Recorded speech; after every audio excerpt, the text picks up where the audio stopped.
There are moments that split a life in two.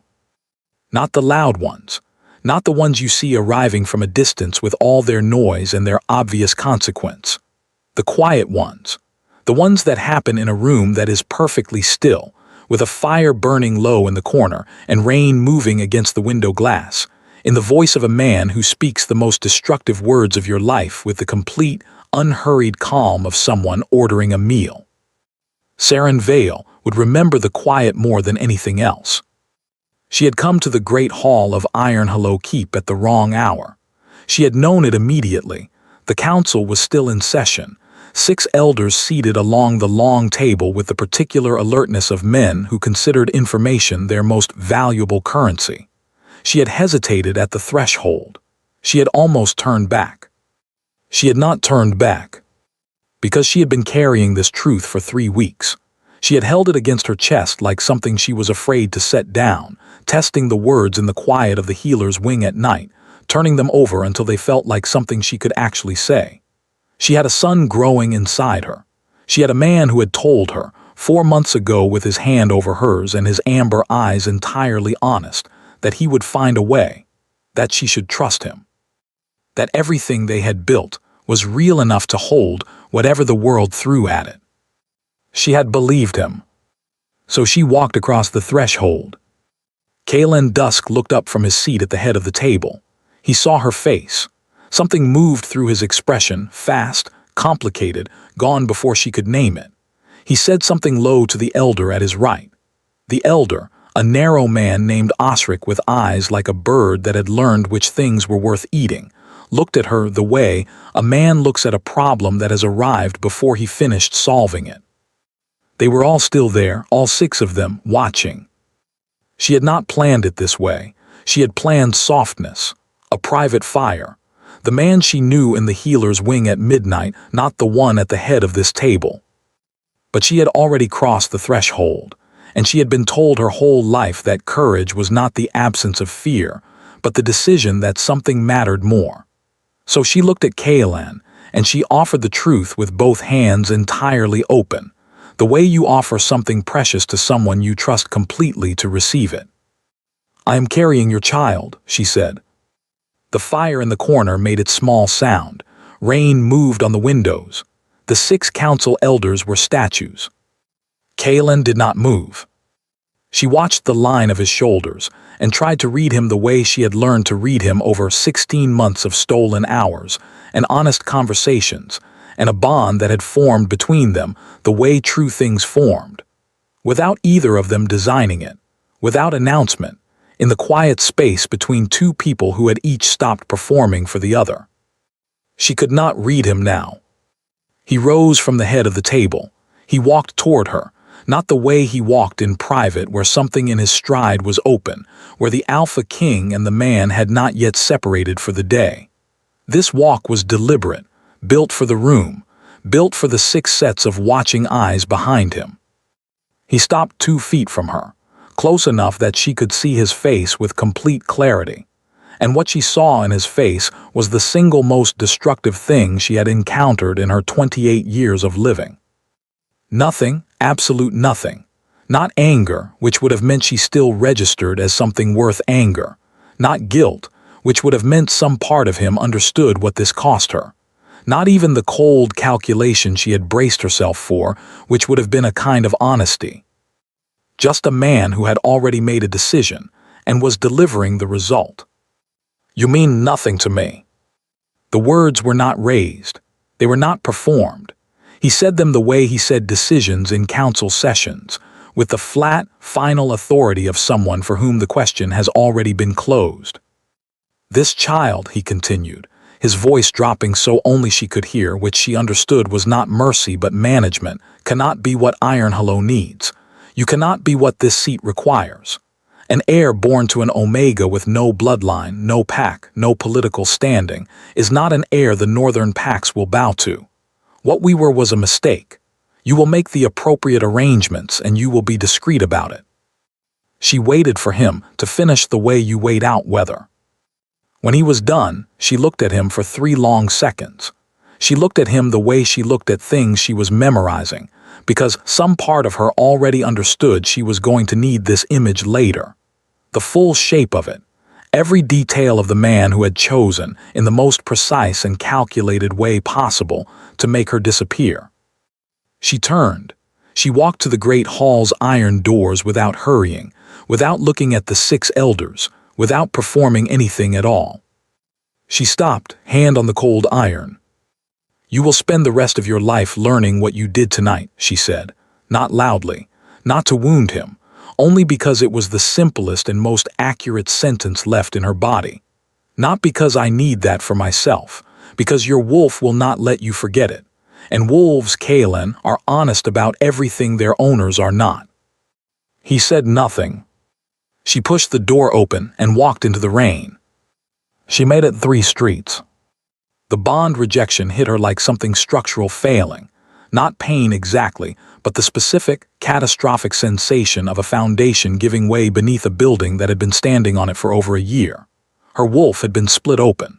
The formal words Kaelin had spoken in the Great Hall, the ancient alpha invocation that severed a declared fated pairing by authority, were doing what such words always did, dismantling the receiving wolf from the inside out. She went down against a stone wall with both hands pressed flat to the surface and could not get up again. She could not get up for 11 minutes. A woman found her, traveling healer, silver-haired, older than anyone Saren had dealt with eyes that skipped past shock entirely and went straight to what was needed. Her name was Brynja. She asked no unnecessary questions. She got Saren inside.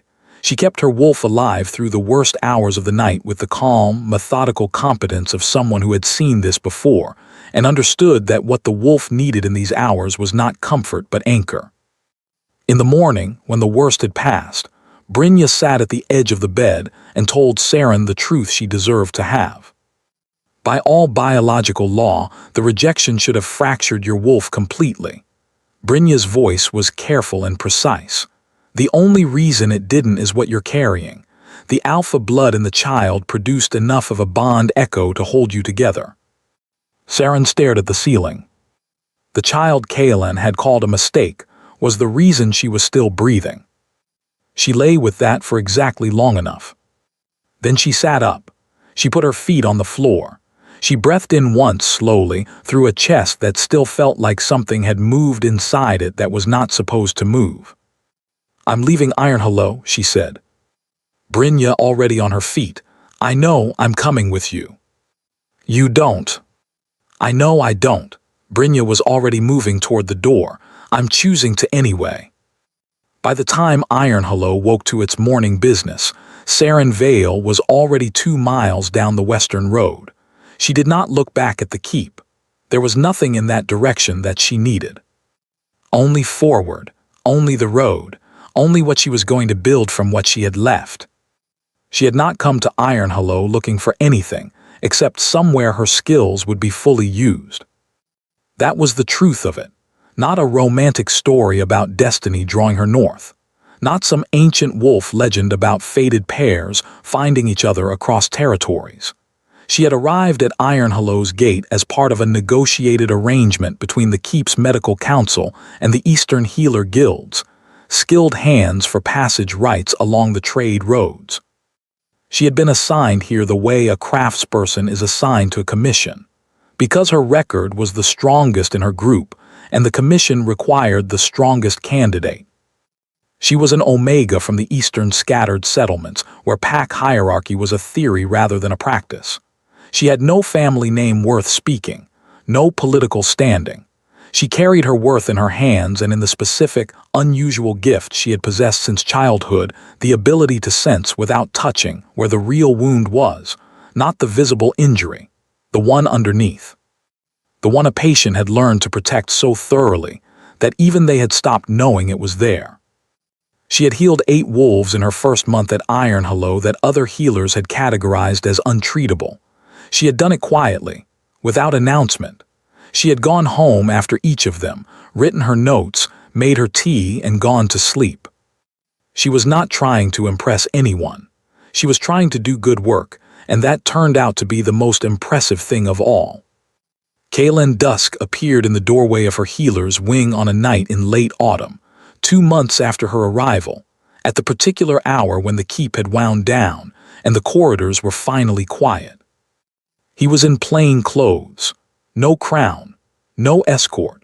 He had the build and the amber eyes of an alpha and the expression of a man who had been carrying something very heavy for a very long time and had run out of a specific type of energy, not physical, but the kind that keeps you from noticing how tired you actually are. She looked up from her supply inventory. "Are you injured?" "No." She looked at him more carefully. Healers read bodies the way other people read faces. She cataloged what she saw, the particular set of his shoulders that meant long-term weight, not fresh strain. The stillness around his eyes that came from a man who had trained himself not to show things in public until it had begun to cost him the ability to feel them in private. She reached behind her, poured a cup of the evening herb blend she kept simmering for patients who arrived not knowing what they needed, and set it on the edge of the nearest work table. She went back to her inventory. He sat down in the corner chair. He stayed for 2 hours. He came back the following week, and the week after that, and Saren, who was not a woman who performed warmth she did not feel, simply let the pattern establish itself without commentary. He talked when he had something to say. She answered when she had an honest answer. They were quiet together in the specific way of two people who have discovered, without planning to, that the other person's silence is not uncomfortable. He told her about the council, the real version, not the one he gave in sessions. The way every decision he made sat inside a web of consequence that stretched backward 3 generations and forward another 3, and the weight of that web on a man who had been placed inside it at age 19, when his father died without ever once saying the word proud in his son's direction. She told him about the Eastern settlements, about the healer master who had taken her in at 9 years old when her pack burned and had taught her, with zero sentimentality and complete practicality, that her gift was not magic and it was not luck. It was attention. It was the willingness to be present with someone's pain without flinching away from the parts that were inconvenient. "Why did you come here specifically?" he asked one night, with the low fire and the rain on the windows and the particular quality of a question that has been sitting in a pocket for a while before coming out. "The guild assigned me here," she said. "But before the assignment, if you could have gone anywhere." She put down what she was writing. She thought about it honestly, the way she thought about everything. "Somewhere that needed the best I had. Iron Hollow has more wolves per acre than any territory in the northern reaches. That means more pain, more people who need someone paying attention." He looked at her for a long time after that, not calculating, not performing, the look of a man who has encountered something he did not know he was waiting for and is experiencing the specific strangeness of recognition. The bond formed on a night in early spring, 4 months into the pattern they had built. She had fallen asleep in her chair while he was reading aloud from an old Iron Hollow medical text he claimed to find dry, but had been returning to for 3 sessions now. She was aware of the moment she dropped into sleep, aware of it from inside the sleep, the way you know you have closed a door while still hearing the room you left behind. She was aware, also, of the shift in the quality of his attention. The reading stopped, and in the silence she felt him look at her. Not the polite, managed attention of a man being careful about the professional arrangement between them. Something that had given up on being careful and was simply looking at her the way he actually felt about looking at her. She woke, their eyes met across the low fire. The bond moved between them like the moment a compass needle stops trembling and locks to true north. Not a sound, not a sensation, exactly. More like a room that has always had one wall slightly wrong suddenly having all 4 walls be correct. The particular rightness of a thing that was always supposed to happen finally happening. She could feel his steadiness, his depth, the precise weight of everything he had been carrying and the enormous, private exhaustion of carrying it alone. He could feel, she would learn later what he had felt in that moment. Something he described once quietly, as the first piece he could remember since before his father died. "We have to be careful," he said, because even then, even in that moment, he saw the obstacle first. "I know," she said. "The council, the noble families, the question of an heir. Saren, there are structures here that predate both of us." "I know." He reached across the space between their chairs and put his hand over hers. "I will find a way, I promise you that. Give me time." She looked at his hand over hers. She looked at his face. She believed him. She believed him completely and without reservation, which was the part of the story she would spend the longest time understanding afterward. Not because she was naive, because he had given her, in 4 months of honest conversation and a bond that had just turned real between them, every reason to believe that he was capable of being the man who kept that promise. He had been that man. Until the night he chose not to be. The road west out of Ironhollow was not a kind road.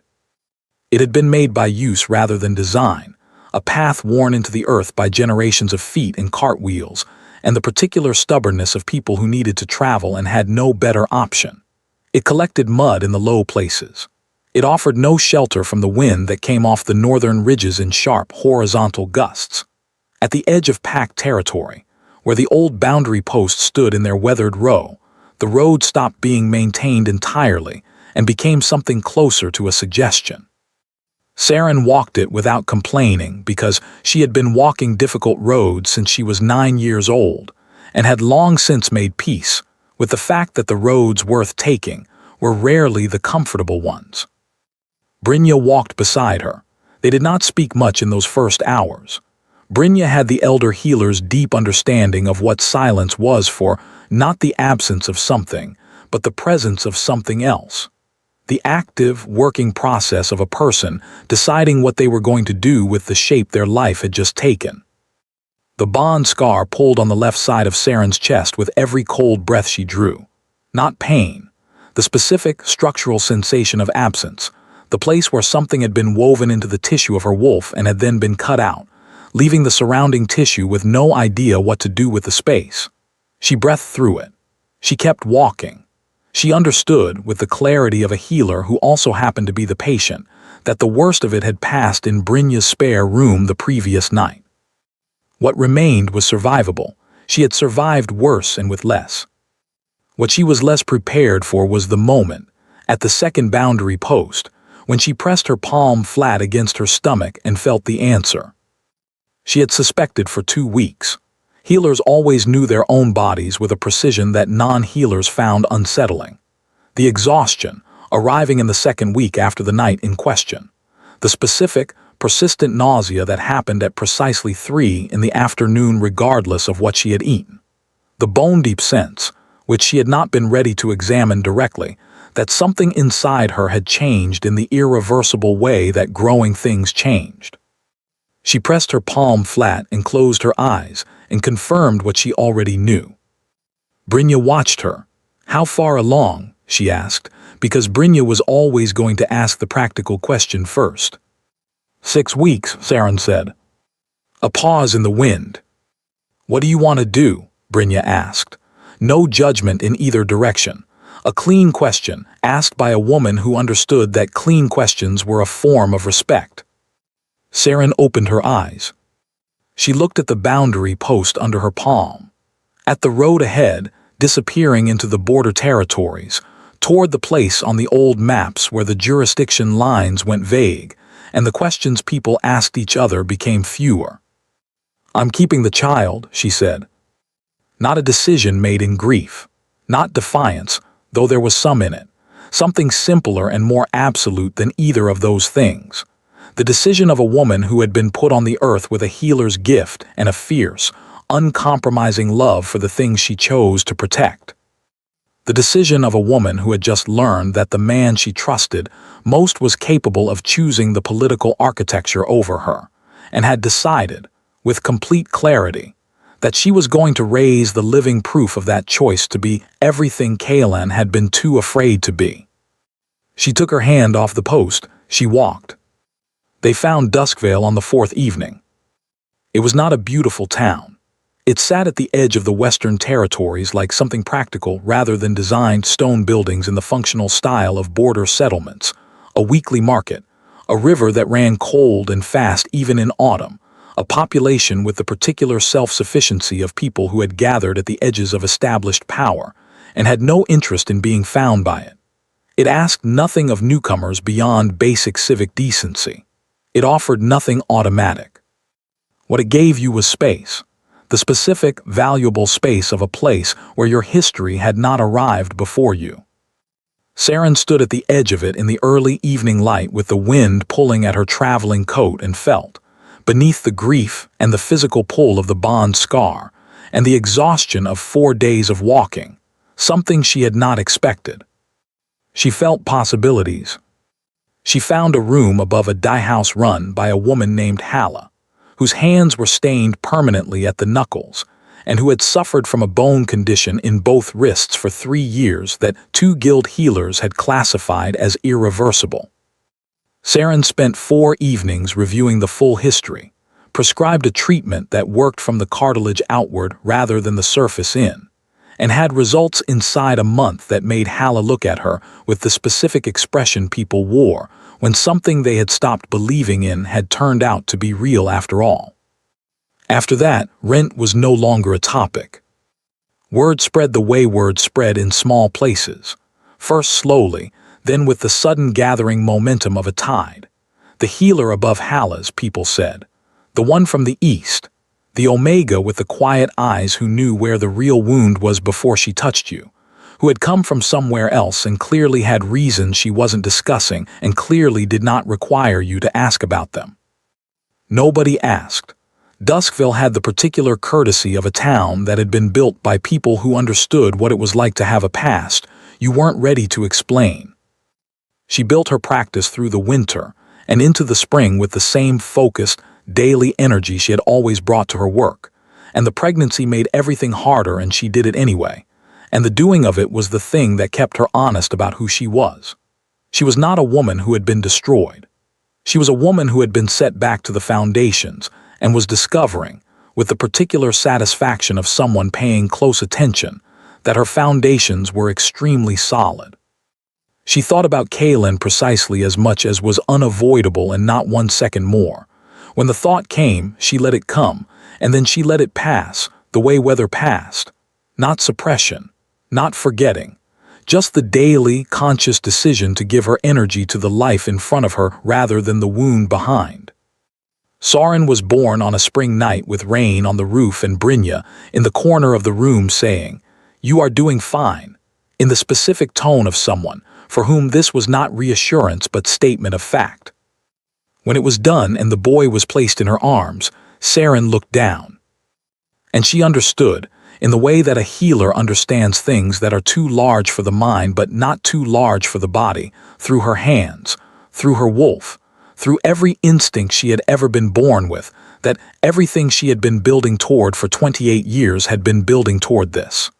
Not toward a man, not toward a bond or a keep or a position.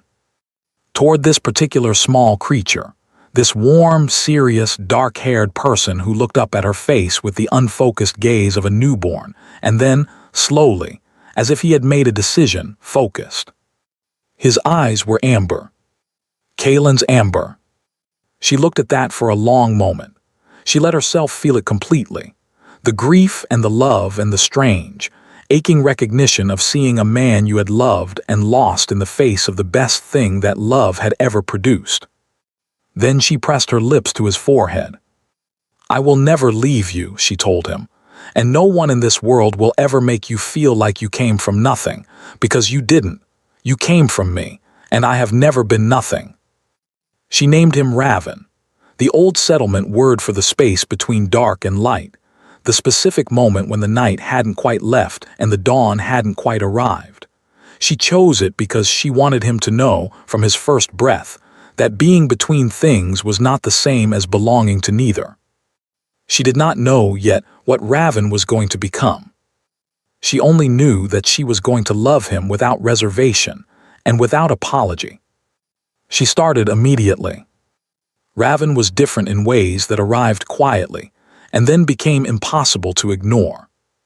He was not loud about it. That was the first and most consistent thing about him, the quality of his presence, which was not the wide-open, everything-is-new energy of other children his age, but something more akin to the quality of an old forest. Still, present, aware of things at a depth that did not match the size of the creature doing the being aware. He spoke in complete sentences before most children in Duskville had found their first reliable words. Not because Saren had coached him. She had spoken to him from his first day the way she would speak to anyone she respected, clearly and honestly, and without the flattening, simple vowel language people used with infants. But because Raven had apparently decided that communication was worth doing properly. His first word had been the healer's term for a flowering plant Saren used in joint treatments. He had pointed at it from across the room at 7 months, and named it with the calm precision of someone confirming information they had already acquired from another source. Saren had set down what she was writing and looked at her son for a very long time. "Right," she had said finally, "so that's how it is."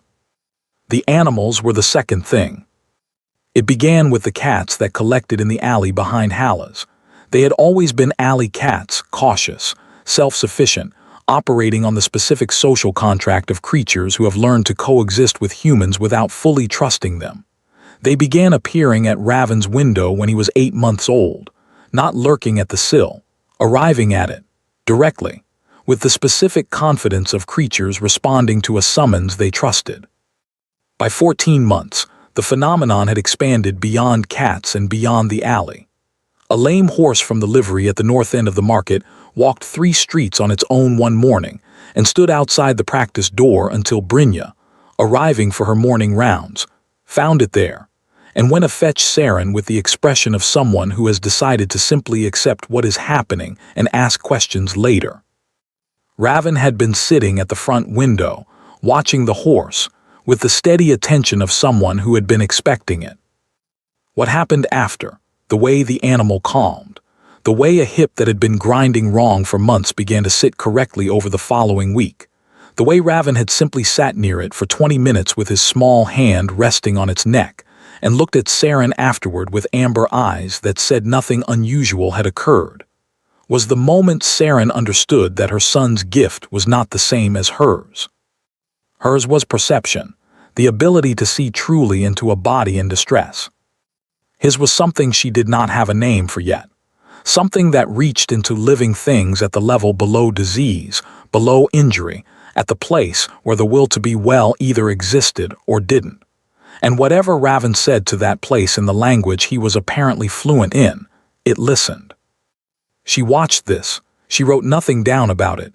She told no one outside Brynja, who received the information with the nod of a woman, adding it to a mental file she had been building since the night Raven was born. The third thing was the knowing. Raven knew things before they happened. Not dramatically, not the theatrical prophecy of the old pack legends, where a seer convulsed and spoke in riddles, and everyone stood around looking solemn.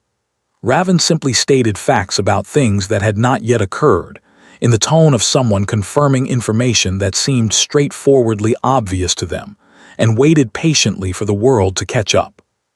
He told Saren 3 days before Brynja's letter arrived from the eastern border that the old woman with the silver hair was coming.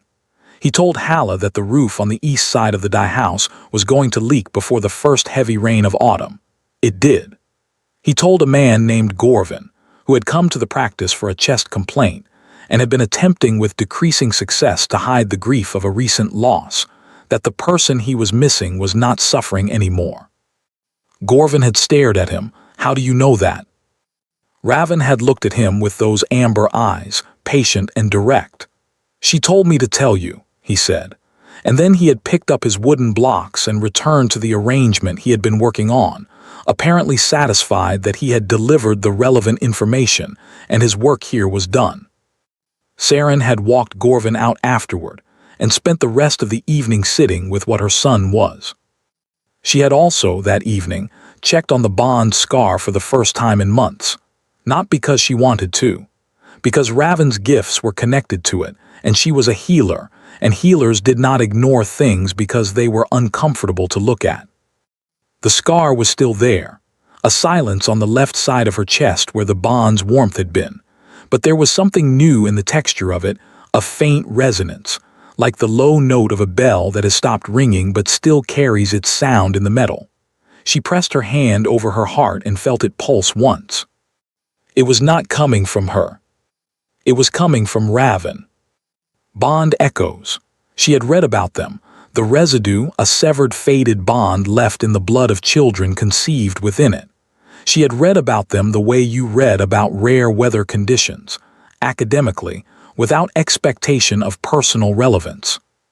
She lay down that night with the understanding that the bond between her and Kaelin Dusk was not, in fact, as gone as she had believed. It had not died. It had simply relocated. It lived in their son now, loudly, without any of her careful management, without walls or distance or the daily decision to look away. Raven was connected to his father in a way that 3 years of silence and 200 miles of distance could not interrupt. And Raven, she understood this with the certainty she brought to things that were simply and irreversibly true, was going to say so out loud one day. In the direct and unstoppable way, he said all things that were true, and she was going to have to be ready for that. She was not yet ready. But she was, in the way she had been born to be, paying attention. In Iron Hollow Keep, everything looked the way it was supposed to look.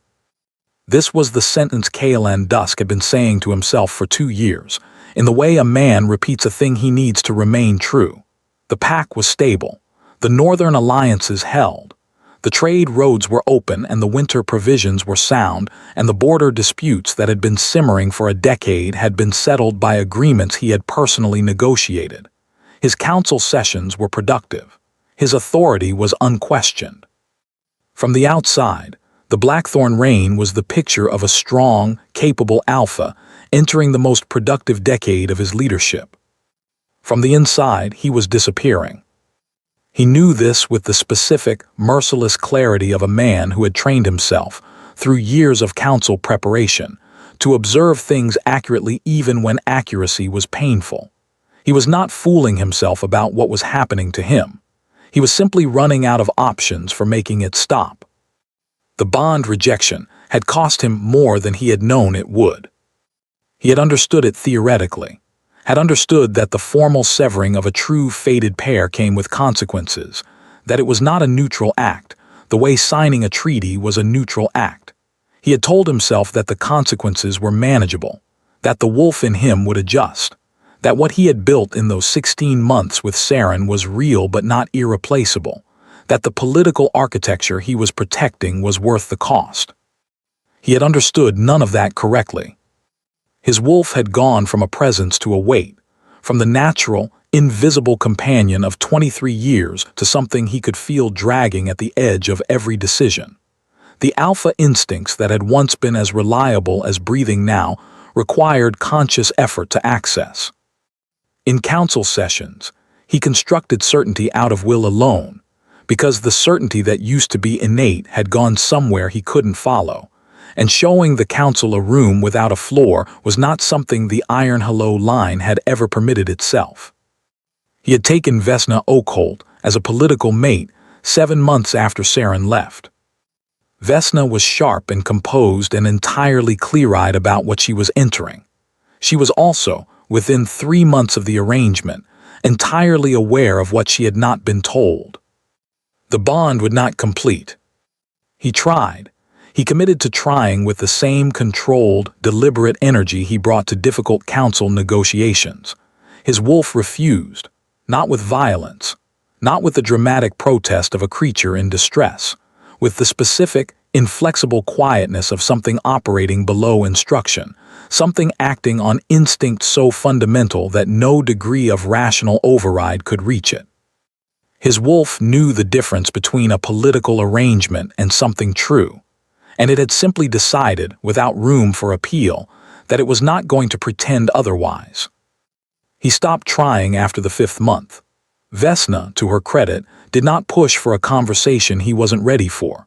She watched him with eyes that understood more than she said, and maintained the arrangement with a professional grace that he respected deeply, and could not, in his most honest private moments, come close to deserving.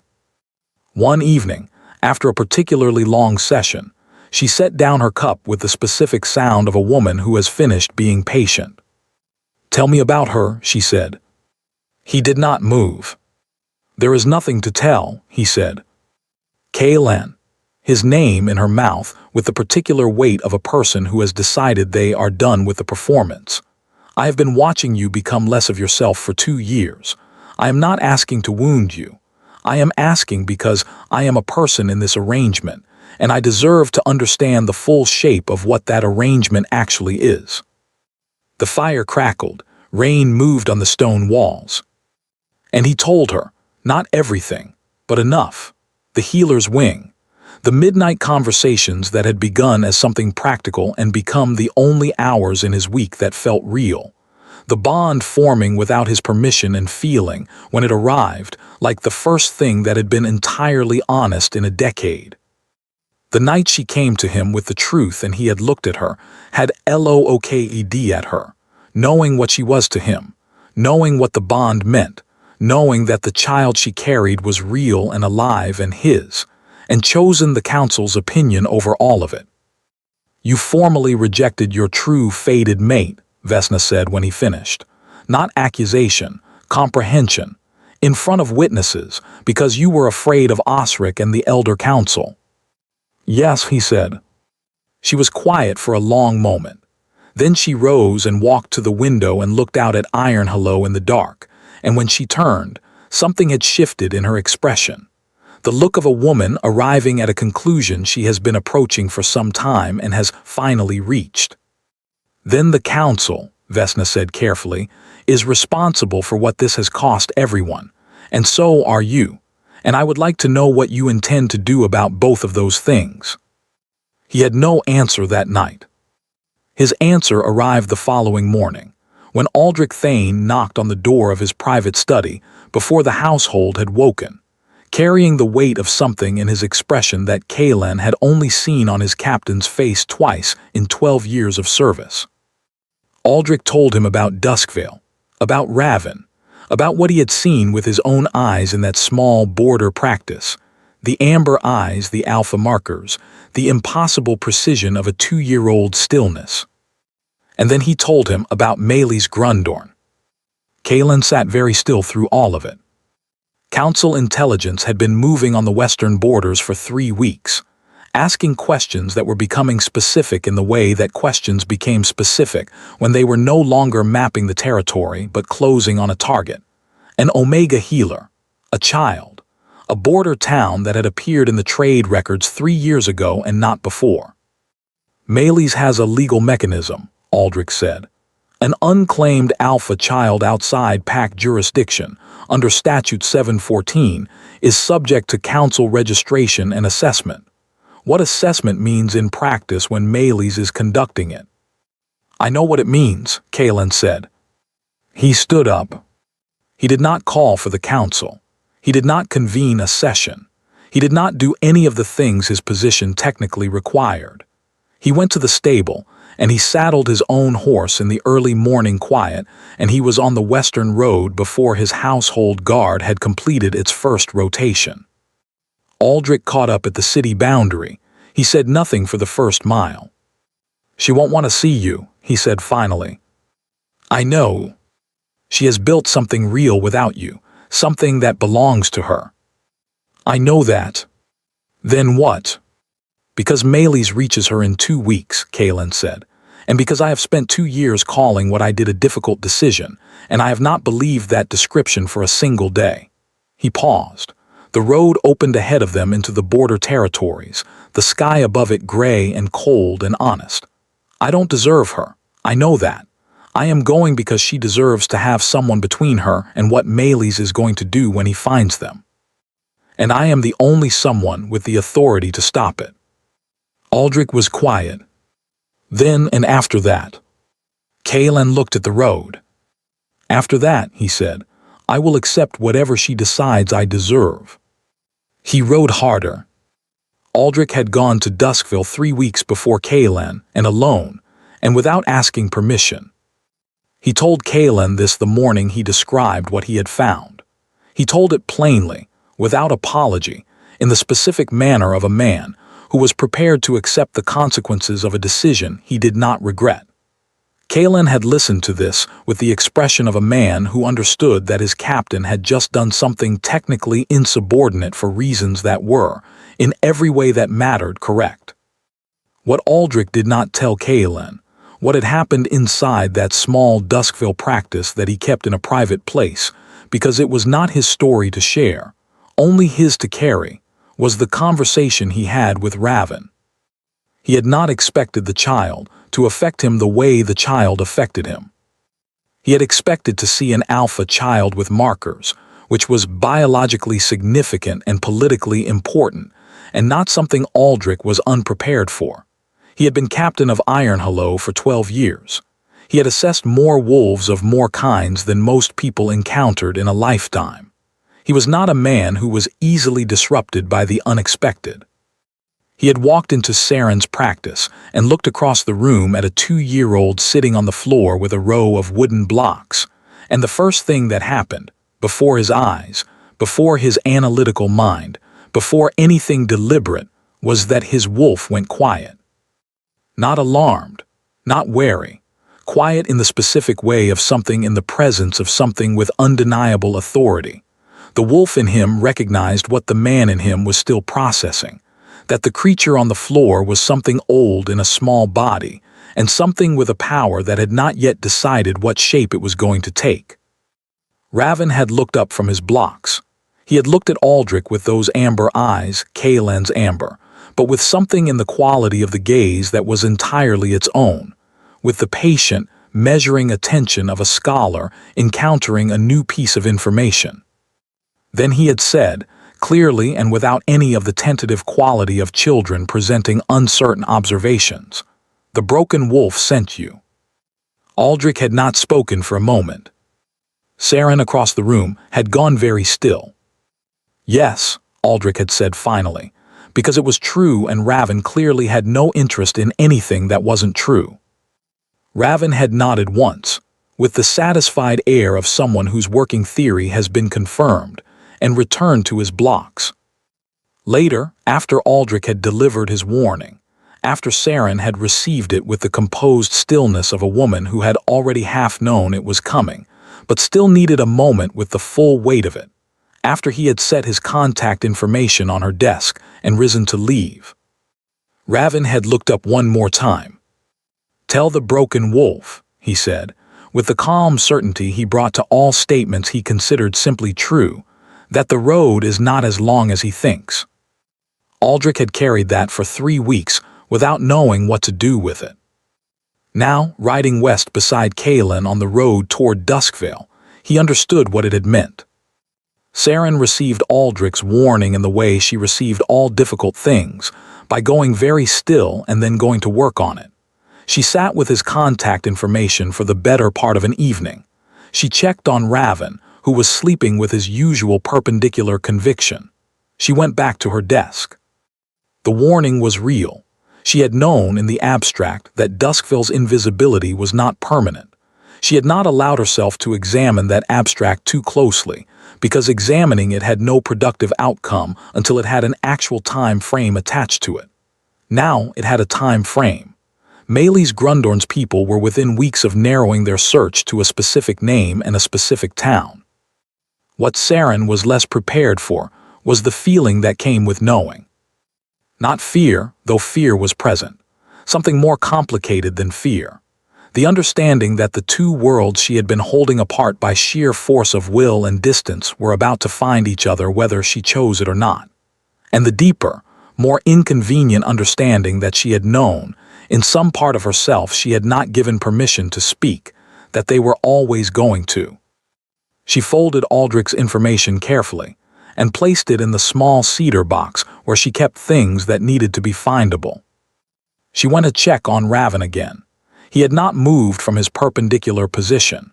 His breathing was the steady, complete breathing of a child who trusted entirely that the world was safe, because the person who had made it safe for him was still in the building. She stood in the doorway for a long time. "You will not be taken anywhere," she told him silently. "I do not care what old statutes Maylis Grundorn has in his leather case. I do not care what the council calls an unclaimed alpha child. You are claimed. You have been claimed since the first breath you took."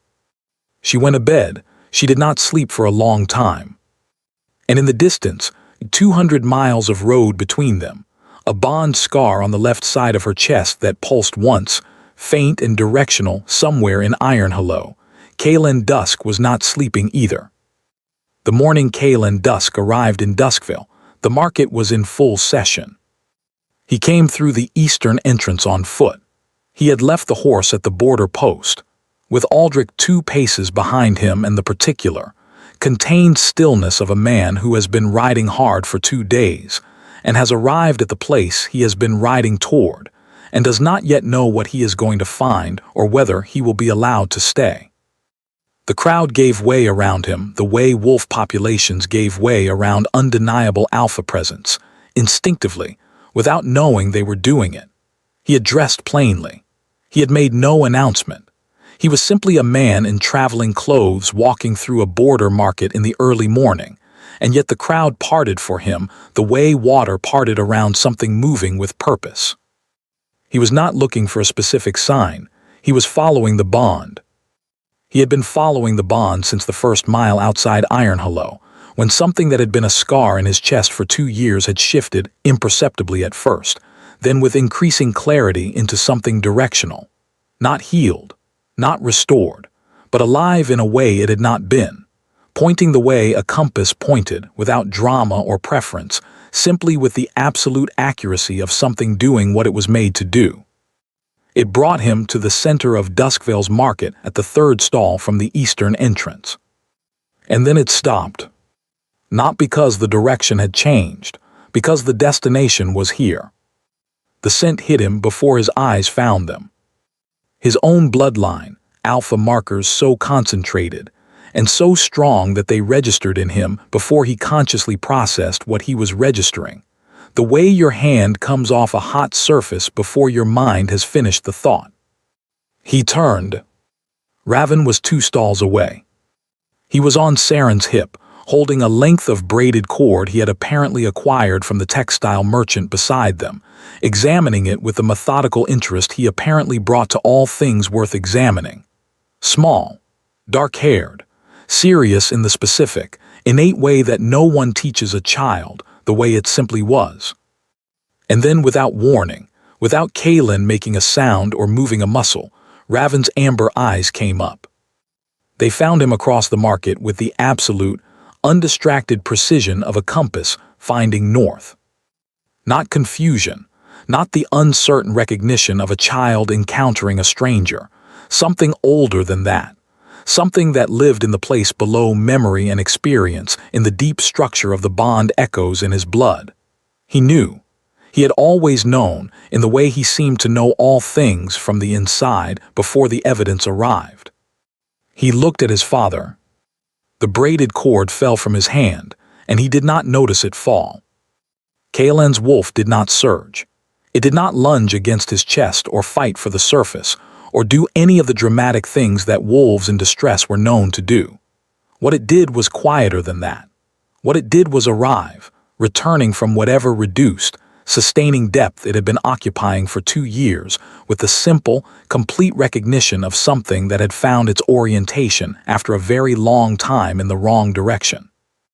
Aldrich put a steadying hand on his arm, said nothing. Then Saren turned. She followed her son's gaze across the market, and her eyes found Kaelin and the world, for one suspended, impossible second, when entirely still. He had told himself on the road, in the specific, practical way of a man preparing himself for the thing he needed to be prepared for, that she would be changed. That 2 years of building a life alone while grieving a bond rejection would leave marks.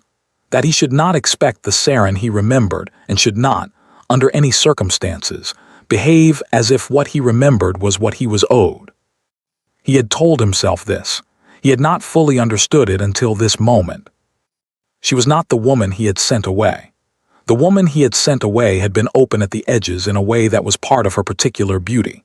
This woman had been shaped by the months and the work and the grief and the raising of a child alone and the daily, conscious decision to love well what she had been given and release what had been taken.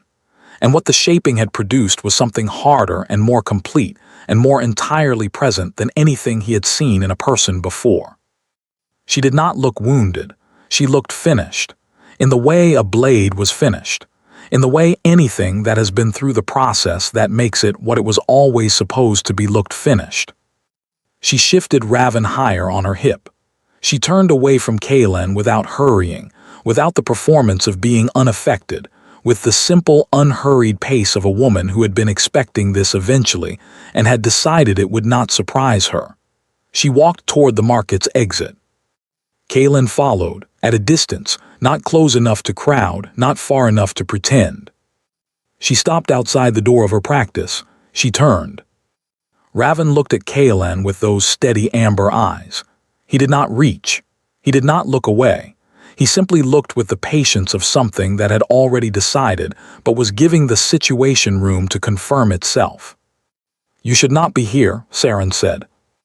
Her voice was steady, the steadiness of 2 years of work, not the steadiness of someone who was not feeling anything. He understood the difference. "I know," he said. Then, "Melis Grundorn's people are 12 days from this door." He said it directly, without softening it, because she deserved the full truth without the management. "They are carrying documentation under old statute that gives them the right to take him. I could not let them arrive before I did." A silence. "And if I tell you to leave anyway?" He looked at her. He did not construct anything in his expression. He let her see the full, unmanaged truth of a man standing in the wreckage of his own decisions, with nothing left to hide behind. "Then I stay at the edge of this town, and I make sure nothing reaches you from that direction. I am not here to ask to be let back in. I am here because, regardless of what I deserve and regardless of what you decide, he will not be unsafe because of what I did.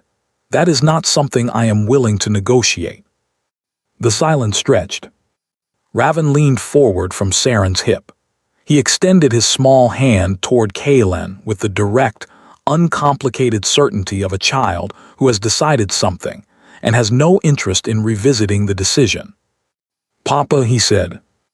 Not a question, a statement, the same flat, accurate tone he used for all things he considered simply true. Saren closed her eyes for one brief moment. When she opened them, something in her expression had shifted, not toward forgiveness, toward honesty, toward the acknowledgement of a truth that was in the room regardless of what she preferred. "Come in," she said. "My house, my rules. You do not make a single decision about my son without me in the room." "Understood," he said. He stepped across the threshold. Raven closed his small fingers around Kaelen's index finger the moment he was close enough, and held on with the complete, settled confidence of a child who has done what he set out to do and is satisfied. Kaelen looked down at his son's hand. 2 years. He had spent 2 years in the specific, grinding ruin of a life he had dismantled with his own authority. And his son, who had every reason in the world to feel nothing for him, who had been raised in the absence he created, who knew him only as the man whose blood he carried, had taken his hand. As if it were the easiest thing in the world. As if it had always been going to go this way. The fever came on the second night after Kaelen's arrival. Saren had not been sleeping well since he came. Not from distress, or not only from distress, from the specific alertness of a woman who had spent 2 years alone in her vigilance, and had not yet recalibrated to the presence of another person in the perimeter of the thing she was protecting. She lay in the room at the end of the corridor and listened to the small sounds of the practice settling in the cold and the occasional distant noise of Duskville at night and the quality of silence from Raven's room, which was the silence she had learned to read the way she read everything, for what it contained rather than what it merely was. At the second hour after midnight, the silence changed. She was at his door before she had consciously processed the change. She pressed her palm to his forehead. The heat under her hand was not the mild warmth of a child who had kicked his covers off. It was structural, deep, the kind that came from inside the blood rather than from the body's surface temperature, which meant it was not an ordinary fever. Alpha fever. She had read about it extensively, had never treated it because it was rare and because it required. She understood this with the clinical clarity that overrode every other feeling in the room: alpha presence. Not medicine, not herbs, not anything in her considerable kit. The wolf's blood in a young alpha in distress responded to external alpha presence in ways that no compound could replicate. It needed to hear, through the specific frequency of alpha speech and touch, that the threat was being managed. She needed Kaelan. She stood in Raven's doorway, with that understanding sitting in her chest like a stone she had to choose to put down. She sent Brynja to get him. He arrived within 3 minutes, still dressed. She understood, without it needing to be said, that he had not been sleeping either. He took in the room in one practiced assessment, looked at Raven on the bed, looked at Saren, and asked one question. "What do you need?" She told him. He nodded and sat beside the bed without discussion, without the performance of competence, without asking her to reassure him that he had a right to be here.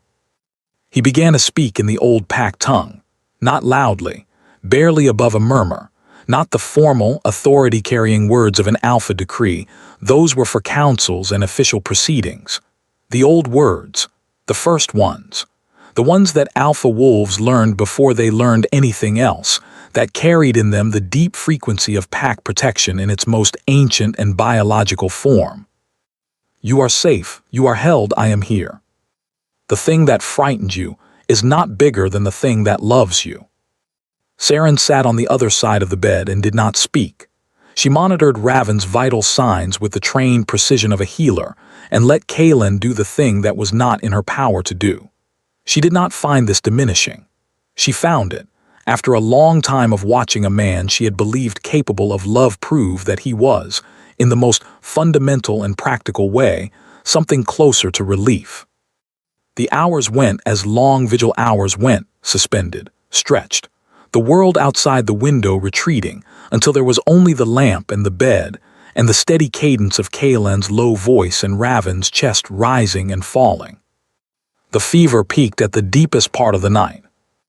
It stayed at its peak for an hour that was the longest hour Saren had experienced since leaving Ironhollow. She held Raven's hand on one side. Kaelan held it on the other. They did not speak to each other. There was nothing to say that the situation was not already saying better. Then slowly, the heat began to release. By early morning, Raven's forehead was cool and dry. His breathing had steadied into the deep, even rhythm of a child properly asleep.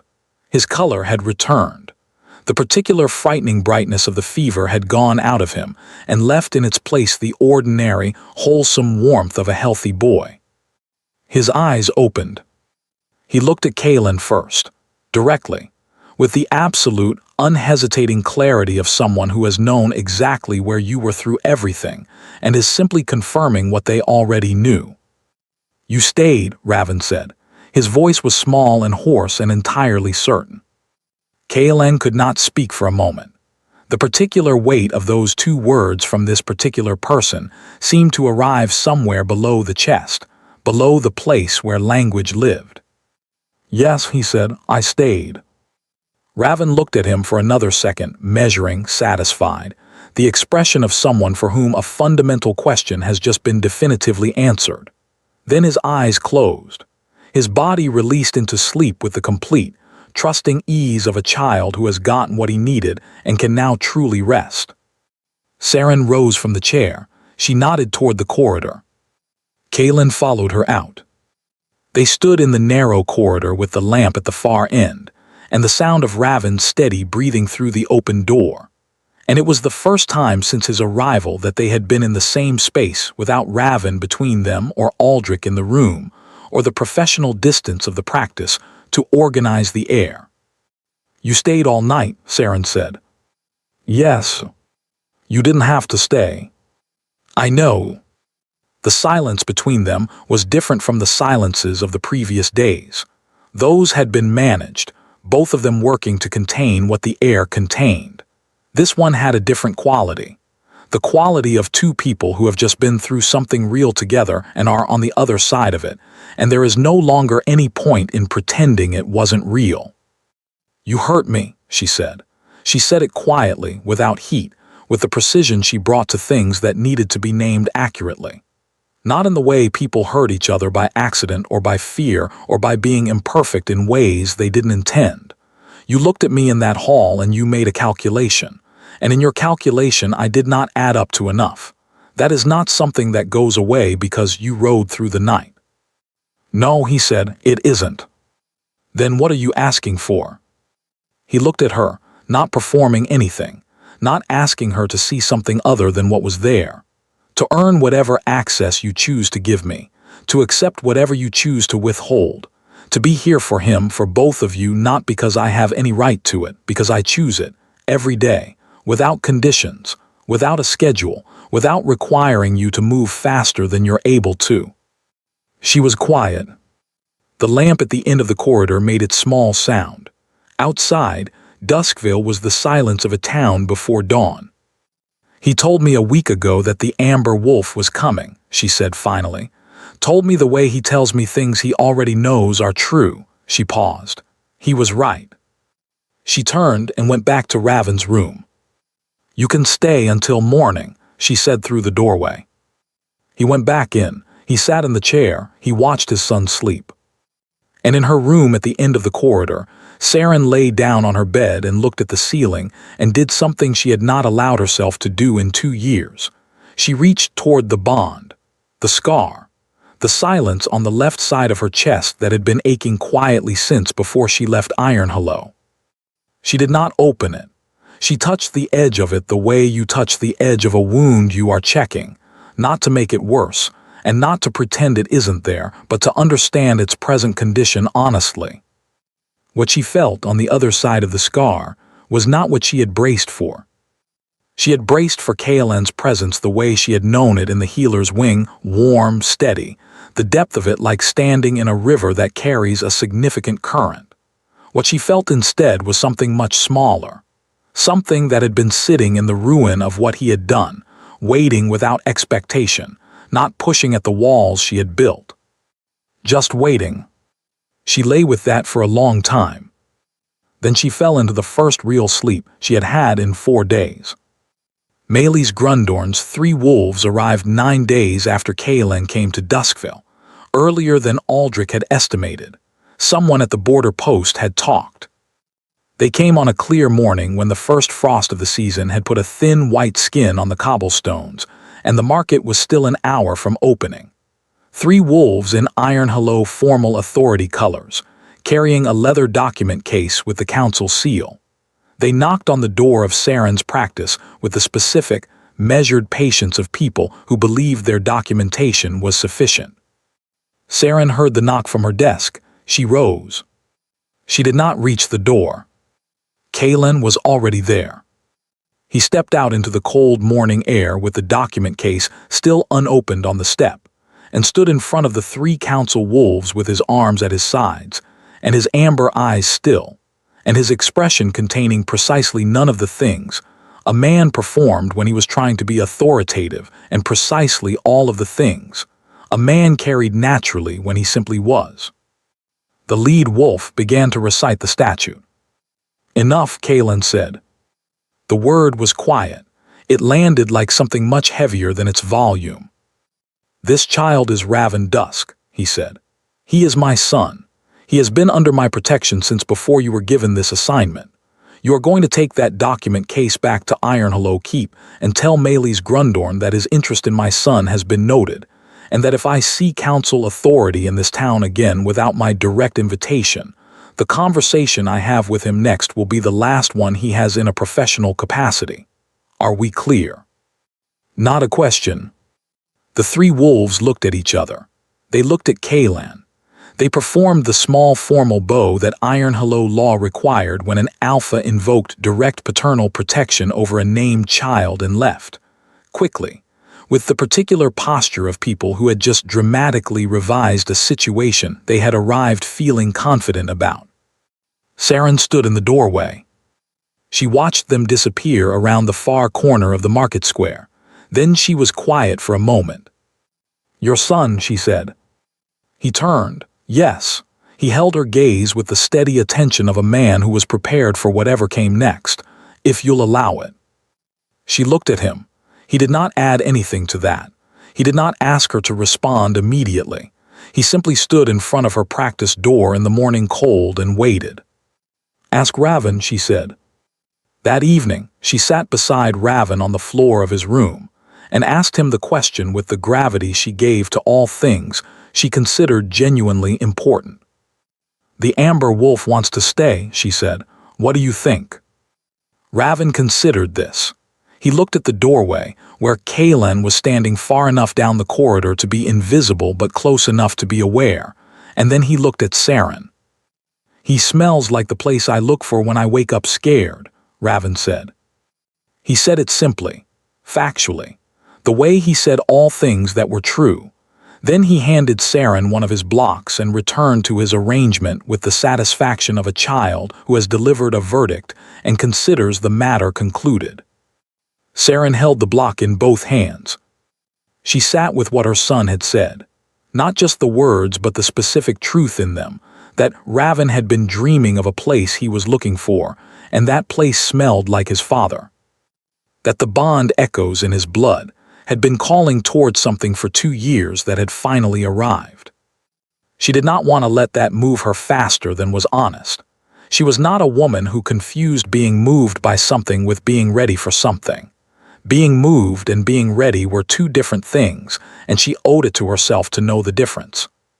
But she also did not push the feeling away. She let it sit. She let it be what it was. That night, she found Kalen on the steps of the practice, looking at the sky above Duskville, which was clear and very cold, the first stars of winter more vivid than summer stars because the cold sharpened them. The snow that had been building in the clouds for a week had not yet come. She sat beside him, not close enough. The silence between them was the kind she had only ever felt with one person in her life. "I need you to understand something," she said. "Tell me." "I am not the woman you sent away." She said it without anger, in the tone of a fact she needed him to carry accurately. That woman had a particular kind of openness about her that she earned back on her own over 2 years of doing the hardest thing she had ever done. What she is now is not the same openness. It is harder, more deliberate. She does not offer trust as a default. She does not make herself smaller to make anyone more comfortable. And she is not going to move at whatever pace feels comfortable to you. She will move at her own pace, and that is not going to change. "I know," he said. "Then what are you asking for?" He turned to look at her. The starlight caught the amber of his eyes. To stay, to show up every day and let the showing up speak for itself, because I understand that words from me are not worth what they were.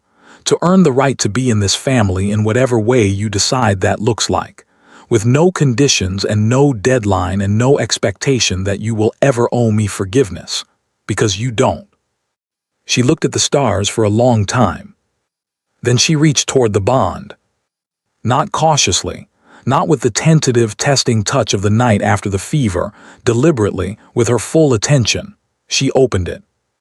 Not all the way. Not the unguarded openness of the beginning. Something more honest than that, the opening of a woman who has been through enough to know exactly what she is choosing and chooses it anyway. What came through was not warmth, not immediately. What came through was depth, the specific, enormous depth of Kalen Dusk when he was not performing anything, when the Alpha King and the political man and the version built for councils had been set aside, and what remained was simply him. Vast. Quiet, carrying a grief and a relief so interwoven she could not tell where one ended and the other began. The sound he made was barely audible. An exhale. The exhale of a man who has been holding something at enormous effort for so long that the moment of release feels indistinguishable from falling. His wolf, which had been a weight for 2 years, went quiet, not healed, not restored to what it was, quiet in the way of something that has found its orientation after a very long time without one. "Don't waste it," Saren said. He looked at her. "I won't. Don't promise me that, just stay." He stayed. Iron Hello did not change the way change was supposed to look in stories. It did not change in a single dramatic session or a public proclamation or a moment of theatrical reckoning that the people of the Northern Territories would recount to their children. It changed the way a person changed after surviving something significant, slowly, in the body, one day at a time, driven not by the desire to be seen as changed, but by the simple daily practice of a man who had decided to do things differently and understood that deciding was only the beginning. Maley's Grundorn resigned 4 weeks after the morning his wolves came to Duskville. He resigned under pressures he had not anticipated, and in a fashion he did not enjoy, and the formal announcement was written with the particular administrative neutrality of a document that concealed a great deal of consequence in very ordinary language. Head Elder Osric spent 3 weeks making the arguments he had been making for 30 years and found, one by one, that they had less authority in rooms where the alpha of Iron Hello was present than they had once enjoyed. The noble families of the Northern Territories made their objections, negotiated their positions, and arrived where they always arrived eventually, at pragmatism. An alpha heir born of a true fated bond was an argument that the oldest wolf instincts recognized regardless of what political architecture preferred, particularly when that heir was Raven. Raven walked into Iron Hello Keep for the first time on a morning when the frost was still on the stones, and he was wearing a wool coat that he had already determined was an excellent coat, and had therefore decided to keep forever. He looked at the great hall. He looked at the tapestries on the walls. He walked to the center of the room, stood still for a moment with the measuring attention he brought to spaces he was taking in for the first time. Then he said, "The stones remember sad things." Standing beside him, Kalen looked down at his son. "Yes," he said, "they do. We should put something better in them." Raven looked up at his father with those amber eyes. "Can we do that?" "Yes," Kalen said, "we can." Vesna Oakholt came before the formal recognition ceremony. She came to Saren directly, which was the kind of thing that took more courage than most people gave it credit for, and sat in the chair across from her desk with the composed, clear-eyed honesty that had always been Vesna's particular quality. "I dissolved the arrangement formally 3 days ago," she said. "I wanted you to hear it from me." Saren waited. "I was told I was entering a match with a willing alpha," Vesna said. "I was not told that his wolf had already given itself entirely to someone else. That information was kept from me by people who believed political architecture was more important than the truth of it." She paused. "I was used, and so were you, and I want you to know that I understand that and that I am not your enemy and I never was." "Why are you telling me this?" Saren asked. "Because you deserve to hear a person say it, not a council document, a person." Vesna rose. "And because that boy you're raising deserves to grow up whole, not split between 2 worlds that could have been one if everyone involved had simply been honest from the beginning." She left. Saren sat for a long time after. She thought about what it cost a person to go toward a difficult conversation when the easier thing was simply to let the distance do its work. She thought about Vesna making that choice and felt, alongside the acknowledgement of what it meant, a specific gratitude that she had not expected to feel for a woman she had spent 2 years thinking of as an obstacle. People were more complicated than the roles they occupied in your story. She had been trying to remember that. Raven's recognition ceremony was small by Iron Hello's formal standards and enormous in every way that mattered. Saren wore a gown the color of winter cedar, deep green, simply cut, that Brynja had sent from Duskville with a note that said, "You deserve to look as complete as you are. I am very pleased with you. Do not write back until it is over. Raven attended with the focused gravity of a young wolf who understood that something significant was happening and had decided to be equal to it. He stood still during the formal acknowledgement. He shook the hands of 3 pack elders with the direct, unhesitating eye contact that adult wolves often fail to manage. He examined the formal seal on his recognition document with the interest of a person who finds physical artifacts of significant events worth understanding. Then he turned to Kaylin and asked, with complete practicality, whether they were going to the stables afterward. They went to the stables. Saren stood in the ceremony hall after they left and let herself feel, carefully, in the way she did all important things, without rushing and without performing. The specific satisfaction of a woman who had survived something that was designed to reduce her, and had, in the surviving of it, discovered the full extent of what she was made of. She was not healed in the way that people meant when they used that word to describe a clean ending. She was healed in the way that something that has been properly treated and has recovered was healed, not without scar tissue, not without altered topography, not without the specific knowledge, permanent and structural, of what breaking felt like, but functional, actually functional, in full possession of her own life. That was better than the other kind of healed. On a Tuesday night, 5 months after Kaylin arrived at her door in Duskvale, Saren came down to the kitchen of the rooms they had taken in Iron Hollow's East Wing.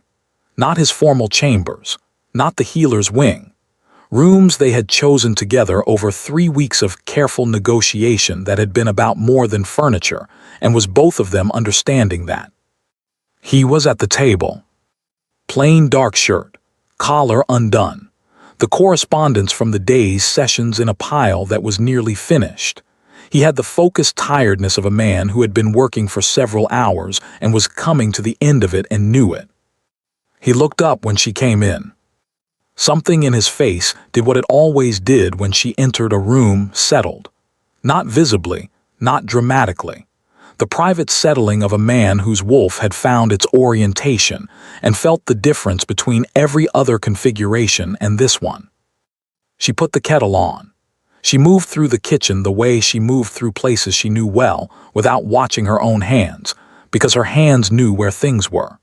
She was thinking about a patient she had seen that afternoon, a young wolf with a recurring injury that was not an injury, whose real wound she had located today, and whose face had done the particular thing that faces did when someone finally found the right place.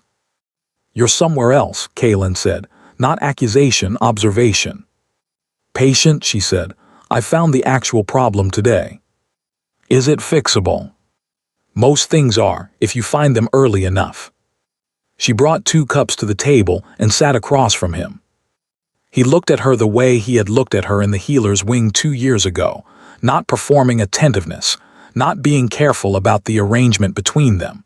Simply looking, with the full, natural attention of a wolf whose senses had found what they were calibrated for. "Are you happy?" he asked.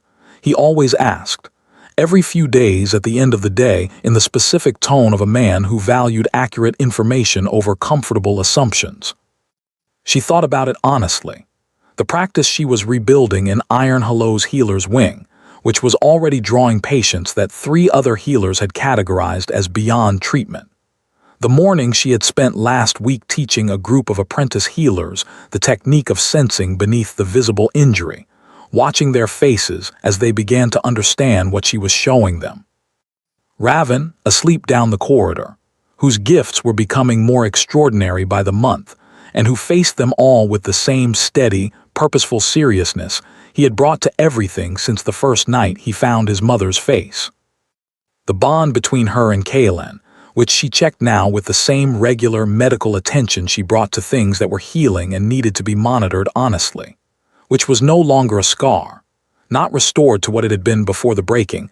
That version had been real but untested, and untested things did not know their own strength. This version was something different.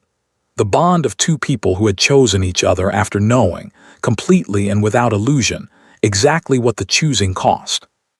She reached across the table. She placed her hand over his. "I am home," she said. He looked at her hand over his. "That's permanent," he said. "Yes," she said, "that's the point." Outside the kitchen window, Iron Hello was receiving the first snow of the season, the committed kind, the kind that came down slowly and evenly, and with the complete intention of staying. The city below the window was going white. The torches in the great hall, which had burned for 300 years through the grief and the ambition, and the particular silence that followed decisions that couldn't be undone, were burning still. Raven was asleep. The bond between them was open and warm and steady in the way that only things which have been broken and rebuilt properly were steady, not fragile, not dependent on everything going right. Strong in the places where the breakage had been, because those places had been repaired with full knowledge of what had failed and full intention of not failing there again. It was not a perfect life. It was a real one. And Saren Vale, who had walked out of Iron Hello Keep into the rain with 2 years of work ahead of her and nothing behind her worth salvaging, had understood for a long time that real and perfect were not the same word, and that real was the better of the two. She had built this, every piece of it, with her hands, with her wolf, with the stubborn, unglamorous, daily courage of a woman who had decided that surviving was not enough, and that the life on the other side of the breaking was worth building as beautifully as she knew how. It had cost her everything. It had given her more than she had known to want. The fire crackled, the snow fell, Kaylin's hand turned beneath hers and held on. And it was enough. It was more than enough. It was everything.